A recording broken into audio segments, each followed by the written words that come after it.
Sungguh memprihatinkan. Bagaimana tidak, pihak perempuan dalam kawin kontrak tidak lebih dari sekedar komoditas seks. Adanya prinsip simbiosis mutualisme atau asas saling menguntungkan menjadi pemicu fenomena kawin kontrak tak mengenal kata paceklik.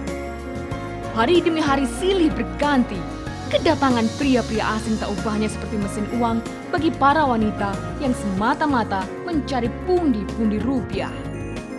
Pekerjaan lain yang tampak melelahkan dan menguras keringat jelas tak mampu menggoyahkan tekad mereka untuk tetap menggeluti pekerjaan lamanya menjadi istri kontrakan. Waktu akan terus berjalan, usia terus bertambah. Sampai kapankah mereka akan tetap melakukan pekerjaan ini? Adakah dampak psikologis di kemudian hari yang akan ditanggung oleh para pelaku kawin kontrak ini?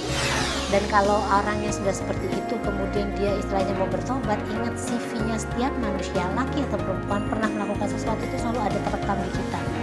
Orang masing-masing. Lingkungan nggak tahu, tapi kita tahu bahwa kita pernah melakukan itu. Nah kemudian enak tidak enaknya ketemu pasangan nanti apa ya, kita ngomong apa tidak, pasti ada ketakutan.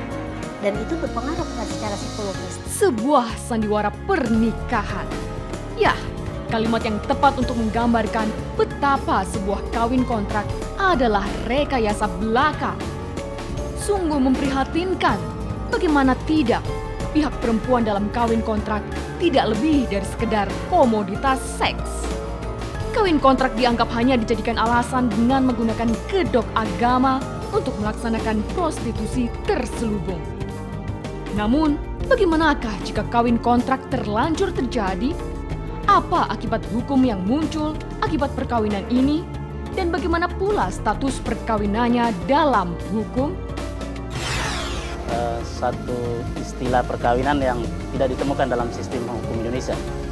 Dalam hukum perkawinan Undang-Undang Nomor 1 Tahun 74 tidak disebutkan, tidak dikenal atau tidak ditemukan ada istilah kawin kontrak. Suatu fenomena sosial yang sebetulnya bukan sebagai fenomena hukum. Di sana terjadi adalah semacam pelegalan terhadap zina atau bahkan bisa disebut sebagai perdagangan wanita. Istilah yang lebih fundamental. Sejatinya anak adalah anugerah dalam sebuah perkawinan. Namun, bagaimana jadinya bila perkawinannya hanyalah sebuah rekayasa? Ternyata dampak yang ditimbulkan fenomena kawin kontrak tak hanya mengancam status pernikahan saja, namun juga status anak yang dilahirkan dalam perkawinan kontrak tersebut. Akan timbul permasalahan siapa yang akan bertanggung jawab untuk membesarkan anak dan menafkahinya. Perkawinan kontrak atau perkawinan siri kemudian berefek pada pembuahan atau melahirkan anak, maka dalam undang-undang kita itu anak lahir di luar perkawinan, maka dia punya hubungan hukum dengan ibunya saja. Dalam hal ini hubungan hukum perdata, menyangkut perwalian, menyangkut harta benda ya, warisan. Dia hanya mewarisi hak hukum dari seorang ibunya yang melahirkan dia.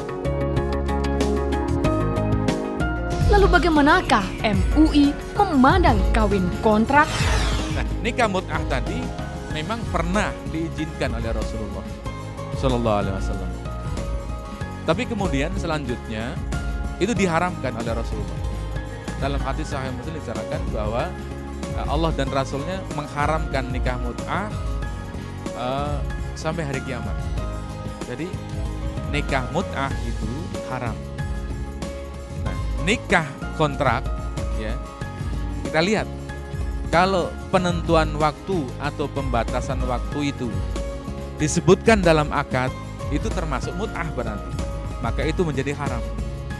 Tetapi kalau tidak disebutkan ketika akad, maka itu tidak haram. Pernikahan adalah sebuah bentuk rasa syukur kepada Sang Pencipta.